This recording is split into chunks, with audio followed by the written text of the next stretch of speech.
ഈശ്വംശാലും സ്നേഹവാത്സല്യമുള്ളവരെ, തിരുസഭാ മാതാവ് തിരുവചനത്തിലൂടെ നമ്മോട് പറയുന്നത് ധൂർത്തപുത്രന്റെ ഉപമയെക്കുറിച്ചാണ്. ധൂർത്തപുത്രന്റെ ഉപമ നാം പലവട്ടം വായിക്കുന്നവരും പലവട്ടം കേട്ടിട്ടുള്ളവരും നമുക്കതിനെക്കുറിച്ച് ആഴമായിട്ട് അറിയാവുന്നവരുമാണ്. പക്ഷെ ഇവിടെ ധൂർത്തപുത്രന്റെ ഉപമ പറഞ്ഞുകൊണ്ട് കർത്താവ് നമ്മോട് പറയുന്നത് കർത്താവിലേക്ക് തിരിയുവാനായിട്ടാണ്. ധൂർത്തപുത്രൻ തനിക്കുള്ള ഓഹരിയെല്ലാം വാങ്ങിക്കൊണ്ട് അപ്പൻ്റെ അടുത്ത് നിന്ന് വാങ്ങിക്കൊണ്ട് ദൂരദേശത്തേക്ക് പോയി ധൂർത്തടിച്ച് അവിടെ നശിച്ചവനായി ജീവിച്ച് അവസാനം സ്വയം ചിന്തിക്കുകയാണ്, എൻ്റെ പിതാവിൻ്റെ ഭവനത്തിൽ എല്ലാവരും സുഖസുഭിക്ഷമായിട്ട് കഴിയുന്നു, ഞാനോ ഇവിടെ കഷ്ടതയിലായിരിക്കുന്നു. അപ്പോൾ ആ പന്നിക്കുടിയിൽ അല്ലെങ്കിൽ ആ പന്നികളെ മേയ്ക്കുന്നിടത്ത് നിന്നുകൊണ്ട് ആ തവിടെങ്കിലും ഭക്ഷിച്ചുകൊണ്ട് ജീവിക്കാമെന്ന് അവൻ ആഗ്രഹിച്ചു. എങ്കിലും അതുപോലും കൊടുക്കുവാനായിട്ട് ഉടമസ്ഥർ തയ്യാറായില്ല. അപ്പോഴാണ് അവന് ബോധോദയമുണ്ടായി അവൻ വീട്ടിലേക്ക് തിരിച്ചു പോകുവാനായിട്ട് തയ്യാറാകുന്നത്. പക്ഷെ അവൻ എന്താണ് മനസ്സിൽ ചിന്തിച്ചത്? അവൻ ഇങ്ങനെ ചിന്തിച്ച് അവൻ പറയുകയാണ്, പിതാവേ, ഞാൻ അങ്ങേക്കെതിരായും സഹോദരങ്ങൾക്കെതിരായും തെറ്റ് ചെയ്തു, എന്നോട് ക്ഷമിക്കണമേ എന്ന് ഹൃദയത്തിൽ അനുതപിച്ചുകൊണ്ട് അവൻ വീട്ടിലേക്ക് പോവുകയാണ്. എന്നെ സ്വീകരിക്കുമോ ഇല്ലയോ എന്നറിയില്ല, എങ്കിലും ഞാൻ രണ്ടും കൽപ്പിച്ച് ഞാൻ വീട്ടിലേക്ക് പോവുകയാണ്. അവൻ സ്വീകരിച്ചാൽ വീട്ടിലേക്ക് പോകാം, ഇല്ലെങ്കിൽ എങ്ങോട്ടെങ്കിലും പോയി എങ്ങനെയെങ്കിലും ജീവിക്കാമെന്നുള്ള ചിന്താഗതിയിൽ. എങ്കിലും പൂർണ്ണമായ അനുതാപത്തോടെയാണ് അവൻ തിരിച്ച് വീട്ടിലേക്ക് അപ്പനെ കാണുവാനായിട്ട് പോവുക.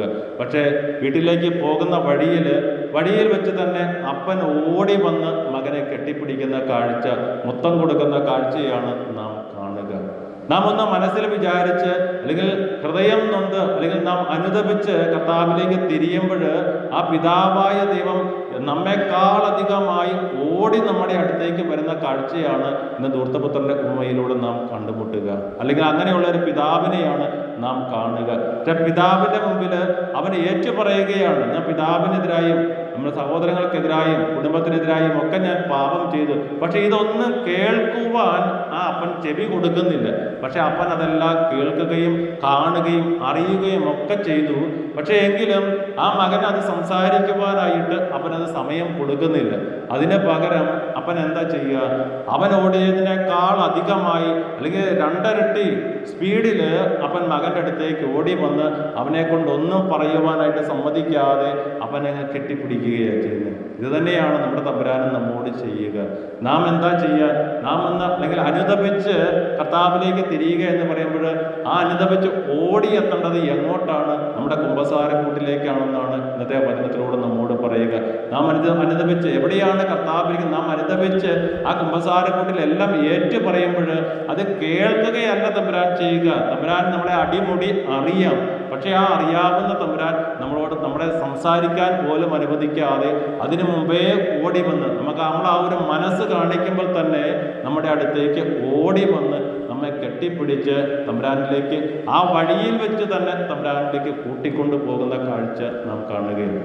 സ്നേഹം നിറഞ്ഞവരെ, പ്രത്യേകമായിട്ട് ഈ നോമ്പ് കാലം ഓടി തമ്പുരാന്റെ അടുത്തേക്ക് എത്തുവാൻ അതിലൂടെ നാം ഒരു സ്റ്റെപ്പ് മുമ്പോട്ട് വെക്കുമ്പോഴേക്കും 2, 3, 4 സ്റ്റെപ്പ് മുമ്പോട്ട് വെക്കുന്ന തമ്പുരാനെ നമ്മുടെ ജീവിതത്തിൽ കണ്ടുകൊണ്ട് ആ തമ്പുരാനെ അനുഭവിച്ചുകൊണ്ട് അനുതപിച്ച് തമ്പുരാന്റെ കൂടെ തമ്പുരാന്റെ ചങ്കിൽ സ്ഥാനം നേടിക്കൊണ്ട് തമ്പുരാനോട് കൂടെ തമ്പുരാന്റെ സന്നിധിയിലായിരിക്കുവാനായിട്ട് കൃപ നൽകണമേ നമുക്ക് പ്രാർത്ഥിക്കാം.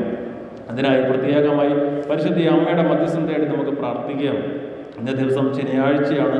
അമ്മയുടെ മധ്യസ്ഥം തേടുമ്പോൾ അപേക്ഷിച്ചാൽ ഉപേക്ഷിക്കാത്ത അമ്മ തീർച്ചയായും നമുക്ക് തമ്പുരാനോട് അടുക്കുവാനുള്ള കൃപയും എല്ലാം ആ തമ്പുരാനിൽ നിന്ന് തന്നെ നമുക്ക് വാങ്ങിത്തരികയും ചെയ്യും. ആ വിശ്വാസത്തോടെ ആ പ്രതീക്ഷയോടുകൂടെ നമ്മുടെ പാപങ്ങളെല്ലാം തമ്പുരാന്റെ മുമ്പിൽ ഏറ്റുപറഞ്ഞ് ഈ വിശുദ്ധ ബലി ഭക്തിയോടും ശ്രദ്ധയോടും കൂടി ഒന്ന് ചേർന്ന് നമുക്ക് അർപ്പിക്കാം.